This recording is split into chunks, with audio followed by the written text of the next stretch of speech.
Welcome to GeoHawks Academy, and let's start our next class, class 7th, in series of explaining NCERT books. So our first chapter of class 7th is environment. And what is environment? If we talk about environment, it means we are talking about the thing which is surrounding, which surround us. Okay, this is the definition: the place, people, things, and nature that surrounds any living organism is called environment. Okay, means just take an example. This is a picture where a person is sitting on a chair. ठीक है, वो person के आसपास जो भी चीजें cover हो रही हैं, वो जो भी चीज उसको कवर कर रही हैं, वो उसकी एनवायरनमेंट हो गई. फॉर एग्जाम्पल, इसको एक ट्री जो है वो इधर चारों तरफ से इसको कवर कर रखा है. यहाँ पर एक ट्री है, यहाँ पर ट्री है, बहुत सारी ट्रीज हैं. ओके, इसके अलावा यहाँ पर आप एक छोटा सा लेक देख रहे हैं जिसमें आपके लोटस फ्लावर्स भी हैं और लोटस की चीजें बनी हुई हैं, मीन्स बहुत सारी लीव्स हैं. And next there is grass. Okay, and there is invisible air also, क्योंकि जो कि एयर है जो कि किसी पर्सन के सर्वाइवल के लिए इंपॉर्टेंट है, जो कि इसके अंदर ऑब्वियसली होगी ही, जो भी पर्सन अगर बैठा है तो. ठीक है, तो ये जितनी भी चीजें हैं ये इससे क्या कर रही है, इसको चारों तरफ से घेरे हुई है. ठीक है, इसकी जो भी चीज वो घेरी हुई है, इनको वो सब मिल के इसके लिए एक चीज क्रिएट करते हैं, that is environment. Okay, environment of this person. Okay, इस पर्सन का ये सब एनवायरमेंट हो गया. ठीक है, अब ये एनवायरमेंट हर चीज के अलग हो सकता है. जैसे कि अगर हम बात करते हैं फॉर दिस लीव या दिस लेक. ओके, इस लेक के लिए जो एनवायरमेंट है वो अलग है. जैसे कि ये लैंड पार्ट हो गया, ये ग्रासेस हो गए, इसके अलावा ये मैन हो गया, ये ट्रीज हो गए, तो इसके लिए थोड़ा सा क्या हुआ, ये एनवायरमेंट चेंज हो गया. तो दिस इज द एनवायरमेंट. जो भी चीज हमें चारों तरफ से घेरे हुए which surround us is known as environment. Okay okay, now अब एनवायरमेंट जो है बेसिकली उसमें 2 इंपॉर्टेंट एक्टिविटीज चलती हैं. First is natural phenomena and next is human made phenomena. Okay, अब नेचुरल फेनोमेना में मीन्स आ रहा है कि आपका जो एयर है, नेचुरल फेनोमेना जस्ट एयर है कि आपका, उसके अलावा आपके सनलाइट हो गई. ओके, इसके अलावा आपके जो ह्यूमन बींग्स हो गए, ह्यूमन बींग्स मीन्स जो हम बात करें मेन की. इसके अलावा अगर हम बात करें तो आपके ऑर्गेनिजम्स हो गए, जो living organisms just like small animals, particle और इंसेक्ट्स की बात हो रही है. ठीक है, ये सब क्या हुए, आपके नेचुरल फेनोमेना हुए. After that there is human made phenomena. Human made phenomena means different types of activities. You know about activities. There are primary activities, secondary activities, tertiary activities, quaternary activities, quinary activities. Okay, 5 classification of activities. And there is another creation. Lots of creations we have. Building creation and so many creations and interactions. जिसका मतलब आपका nature के साथ जो भी interaction हो रहा है या ह्यूमन मेड थिंग के साथ जो इंटरेक्शन हो रहा है, that is known as interaction. So अगर हम बात कर रहे हैं कि what is environment, means natural phenomena and the human made phenomena, means combination of natural phenomena and human made phenomena is known as environment. Okay, this is the further example और further more explanation about environment. I think it is clear now. Now let's move to this picture. Here there is a component of environment. Okay, now means environment का किस तरह से जो environment किन किन चीजों से मिलकर बनता है, बात ये हो रही है. ठीक है, तो बेसिकली इसमें 3 चीजें इंपॉर्टेंट हो जाती है. First is your nature. Okay, next is human made nature and third is human. Of course we cannot neglect human. Okay, मतलब first अगर हम बात करते हैं, first is nature and second is human, and after that there is human made thing is known as our components of environment. Okay, ये सारी environments हो गई. अगर इसको हम अगर one by one अगर इसको देखें तो हम इस पिक्चर को इस पर आते हैं. नेचुरल एनवायरनमेंट, नेचुरल एनवायरनमेंट का सिंपली मतलब है what is given by directly nature. Okay, जो कि डायरेक्टली नेचर के थ्रू हमें मिला है.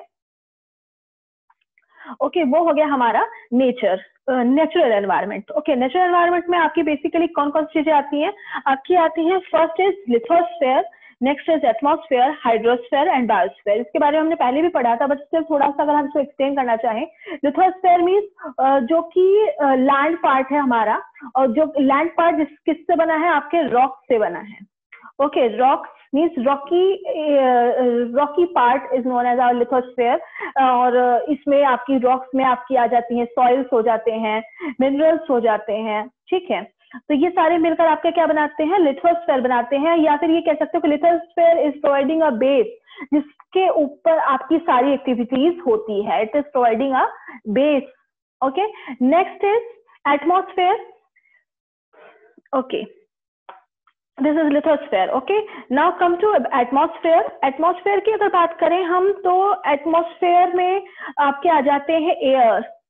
ओके, नेक्स्ट इज टेम्परेचर, जो कि मैंने आपको लास्ट टाइम ही बताया था कि temperature is most important thing for your survival. Okay, क्योंकि you can not live in extreme cold temperature और extreme hot temperature. Okay, we need temperature in equilibrium way.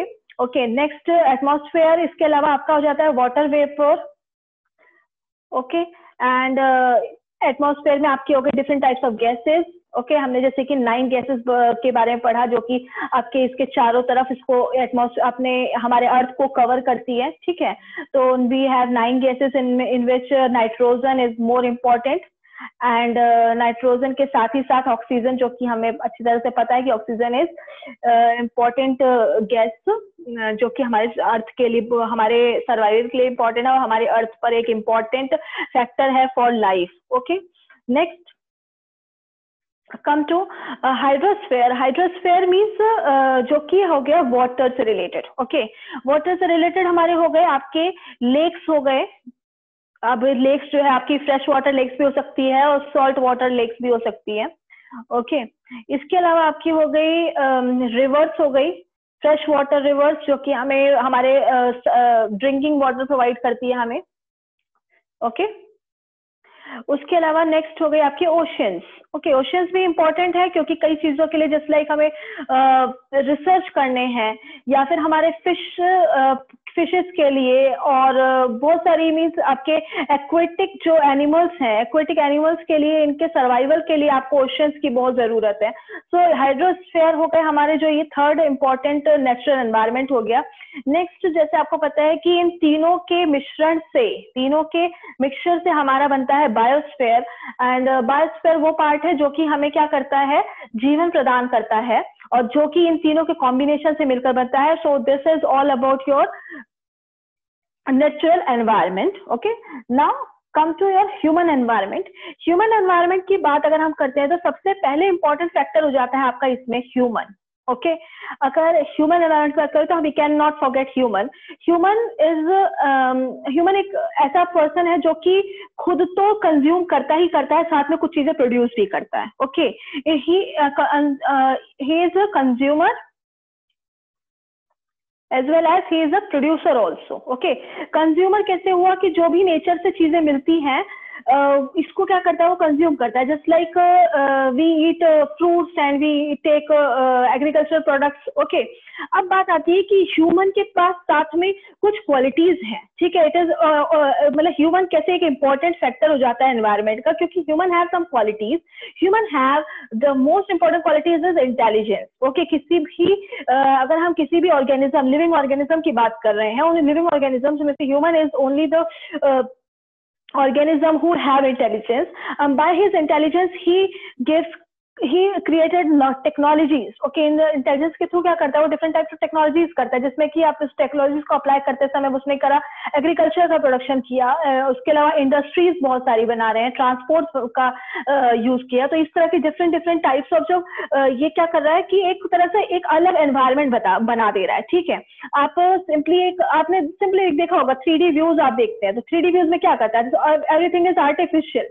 Okay, it is also known as artificial intelligence, जो कि आप आगे पढ़ेंगे कभी जब बड़े होंगे, थोड़ा सा मीन्स अलग क्लासेस में जाएंगे आप, तो आर्टिफिशियल इंटेलिजेंस जो कि बहुत ही कॉमन थिंग हो चुकी है आज की डेट में, तो इसके बारे में आप पढ़ेंगे। तो ह्यूमन का इंटेलिजेंस और टेक्नोलॉजीज के जिसने हेल्प से क्या किया है अपने एक ऐसा माहौल क्रिएट कर दिया जिसमें हर चीज जो है एक अपनी ही मतलब इसने एक अपने लिए एक अलग ही एनवायरनमेंट क्रिएट कर दिया है। तो ह्यूमन भी एक इंपॉर्टेंट फैक्टर हो जाता है। अगेन ह्यूमन के थ्रू जो एक इंपॉर्टेंट फैक्टर हुआ that is agriculture, industries and transport, क्योंकि ये इसने भी एक अपना एनवायरनमेंट क्रिएट कर रखा है, क्योंकि ये भी चीजें हमारे चारों तरफ क्या करती है, हमें सराउंड करती है, किसी बीइंग को सराउंड करती है, चाहे वो एनिमल्स हो गए या वो ह्यूमन बीइंग्स हो गए। सो this is your human environment and natural environment.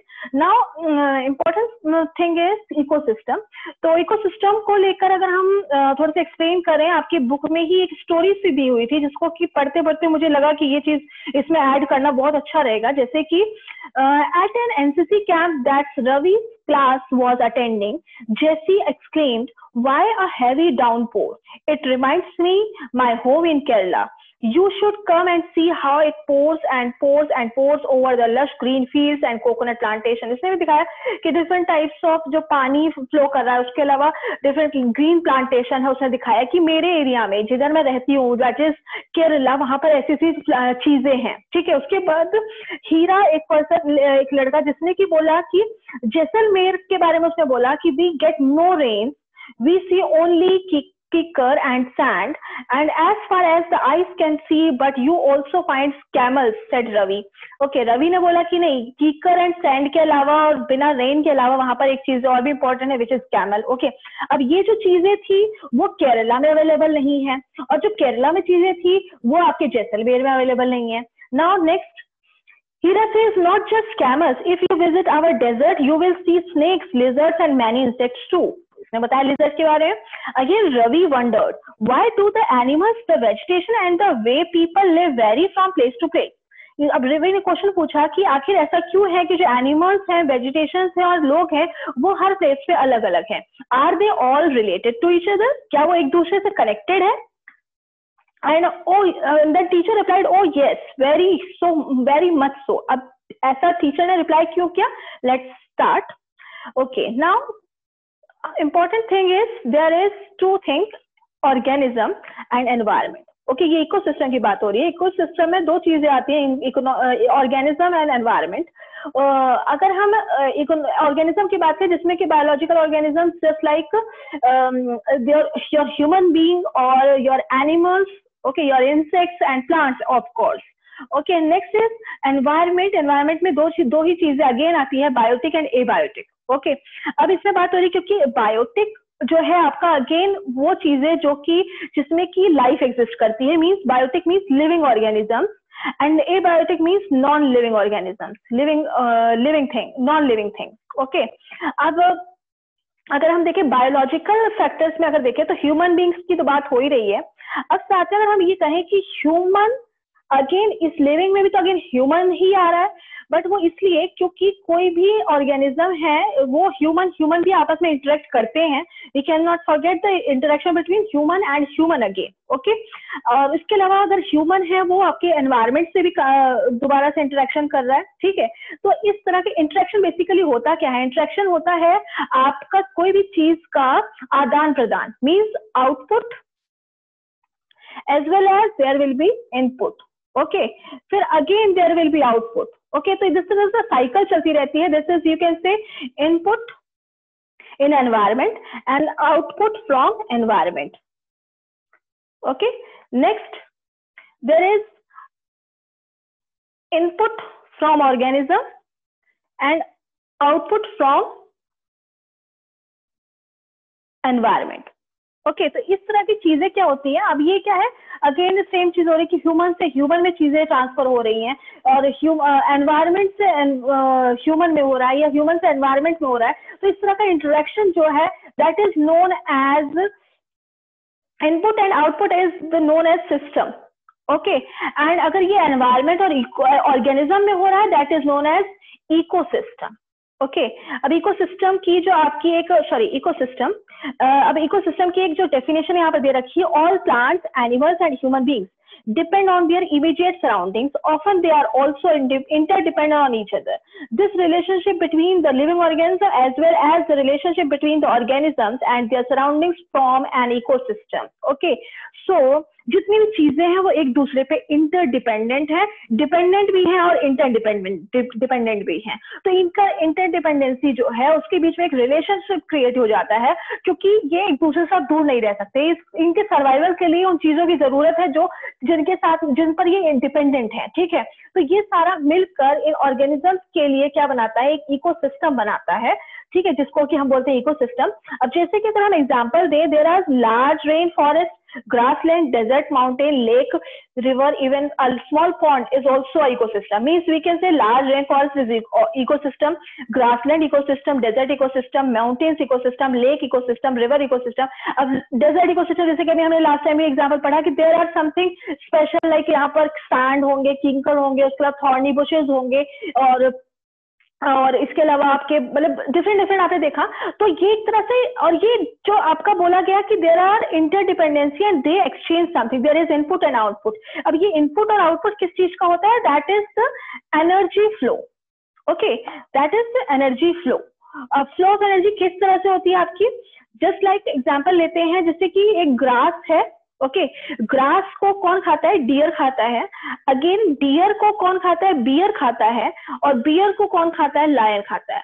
अब अगेन लायन को अगर डेथ होती है, लायन दोबारा क्या होता है, डिकम्पोज होता है आपके सॉइल में, और सॉइल से दोबारा ये किसी ना किसी तरह किसी भी फॉर्म में ग्रास से बन जाता है। अगेन ये ग्रास से दोबारा इसी में ट्रांसफर हो जाता है डियर में। तो इस तरह से क्या होता है, एक फूड चेन सी बन जाती है, that is known as ecosystem, जिसमें कि क्या हो रहा है, वो चीजें आपस में एक दूसरे से कनेक्टेड है और एक अलग सा सिस्टम क्रिएट कर रहे हैं, मींस एक अलग सी सराउंडिंग क्रिएट कर रही हैं, जिसको कि हम बोलते हैं इकोसिस्टम। इसको हम बेहतर तरीके से इस पिक्चर से समझ सकते हैं। जस्ट एक this is a small system, pond ecosystem, tropical rainforest ecosystem and desert ecosystem. It's a small ecosystem. अब pond ecosystem means pond का एक अपना एक एरिया है जिसमें कि कुछ पार्टिकल्स में ऑक्सीजन है, कुछ पार्टिकल्स में आपके डिफरेंट टाइप्स ऑफ केमिकल्स होंगे जो पॉन्ड्स में उन फिशेस के लिए बहुत इंपॉर्टेंट होंगे। इसका फिशेस हैं और कुछ प्लैंक्टन्स भी होंगे जो छोटे छोटे, जिसको हम एल्गी बोलते हैं, आपके जो जिसको हम काई भी बोलते हैं। तो ये सारी अपनी एक अलग सी एक इनका एक अपना अंदर में डिपेंडेंसी है। मीन्स अगर हम ये बोलें कि पॉन्ड को निकाल के आप आप फिशेस को निकाल के डेजर्ट एरिया में रख दो, नहीं, ये नहीं रह सकते, क्योंकि इनका एक अपना एक अपना सिस्टम है जिसमें कि ये सर्वाइव कर पा रहे हैं और ये आपस में एक दूसरे पे डिपेंडेंट है।